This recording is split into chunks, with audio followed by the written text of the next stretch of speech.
And are we qualified to do this job? I don't know.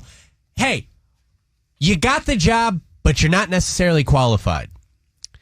I'm a big believer in fake it till you make it. Shoot, how did we get this job? Well, we had a podcast. We had a podcast with iHeartRadio that was getting really big numbers. And while we were practicing to maybe one day get a show, when we got this job, I'm telling you right now, we were not ready for it. And truthfully, still to this day, I don't necessarily think that we're not like the typical radio show. Because I don't think that we were trained to be like the way that these shows are supposed to be. So I think that we can raise our hands and go, listen, this relates to us. We got the job, but we're not necessarily qualified for it. 800-409-9393. You can text in at 97720. Your story is a lot funnier than anyone else's, though. So go ahead, Ashley.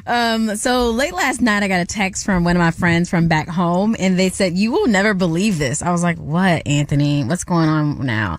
He goes, "Bud is a basketball coach." I'm like, "A basketball coach? He's never played basketball a day in his life." "What do you mean?" He's like, "I know they're just hiring anybody these days." But it also reminded me when I was a freshman in high school, we had this thing called Junior Pirates. It was basically just, I want to say, third graders up to sixth graders playing basketball.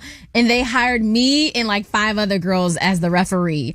I was not qualified to be a referee, and y'all still hired me. Granted, it was good money, so that's why I still stayed there. But I wasn't qualified to be a referee. Oh, my God. But see, and you just unlocked another memory for me.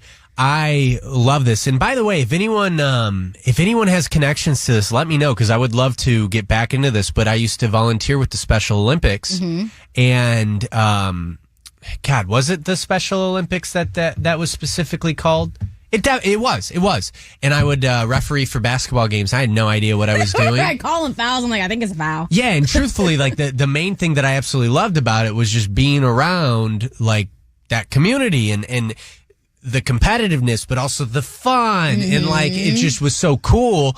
But there'd be some times I make some calls and I'd be like, "Oh, I don't think that was the right call." Like I'd start second guess everything. You? Oh my God, I got yelled at all the time. It's like, "Oh guys, I'm only 16. Leave me alone."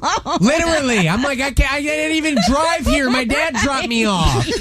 What do you want me to do? With my whistle from the Dollar Tree. Oh yeah, I didn't even have a whistle.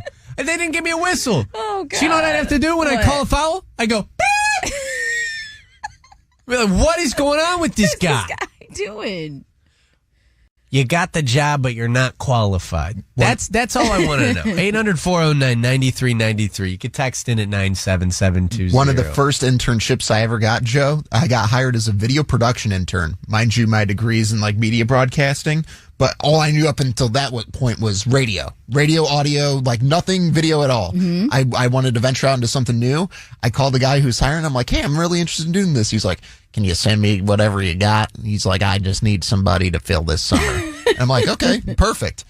I literally took my friend's like a package that he had made, and I sent it to him. He's like, "It's not the best," but he's like, "I'll hire you. I ain't got nobody else." So just hire anybody. He's like, "You got a pulse?" He's like, "Can you make it up to Mankato, Minnesota by X amount of date?" And I'm like, "Yes, sir, I'm there." So I literally got hired doing TV stuff, even though I had only done radio stuff before. Yeah, fake it till you make it. Because a lot of this stuff too, like, you know, my girlfriend's a manager at her work.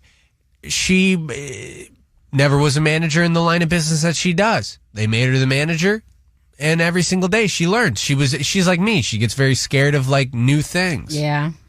She's doing great. I love that. I think the moment that you get put into something, you just got to ride with it. If you're a fighter, you're going to be able to do it. Learn as you go. Kate? Yes. Hi, Kate. You are a personality hire. Yeah. When I was hired, my manager told me 3 months later that I didn't really have the qualifications they were looking for, but I had a good personality and they liked me, so they decided to give me a shot at the job. What is the job?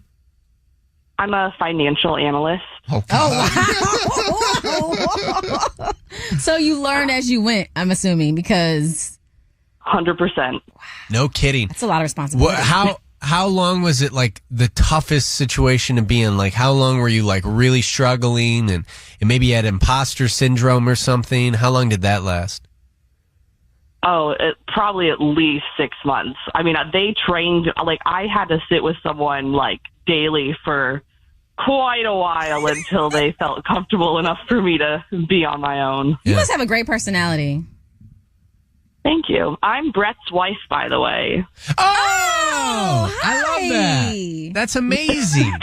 By the way, Kate watches us on TV, which is pretty cool. I like that. Brett just texts in, hey, that's my wife. Look at that. I love that. A family that listens to the Joe Show together stays together.